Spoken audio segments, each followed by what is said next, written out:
একটি রাজনৈতিক দল ইসলামকে রাজনীতির জন্য ব্যবহার করে বিভ্রান্তি সৃষ্টি করতে চায়, তাদের ব্যাপারে সাবধান হতে হবে বলে মন্তব্য করেন বাংলাদেশ জাতীয়তাবাদী দলের স্থায়ী কমিটির সদস্য সালাউদ্দিন আহমেদ।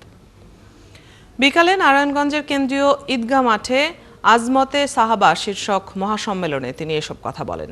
এ সময় তিনি আরও বলেন, বিএনপি সেই ইসলামের চর্চা করে যেখানে মওদুদি ইসলামের অনুসারী কেউ নেই। মুফতি মনির হোসেন কাশেমির সভাপতিত্বে ওই সভায় বক্তৃতা করেন পাকিস্তানের আলেম মাওলানা সাইদ আল হোসাইন, নারায়ণগঞ্জ জেলা বিএনপির আহ্বায়ক অধ্যাপক মামুন মাহমুদ ও জেলা বিএনপির যুগ্ম আহ্বায়ক মাসুকুল ইসলাম রাজীব।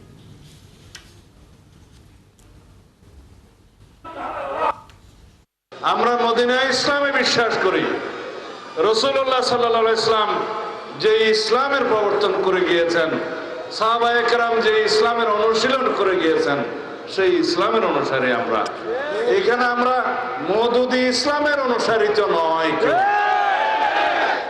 সুতরাং যারা ফিরকা ফিতনা তৈরি করে বাংলাদেশের মুসলমানদের মধ্যে বিভ্রান্তি সৃষ্টি করতে চায়, তাদের কাছ থেকে আমাদেরকে সাবধান হতে হবে।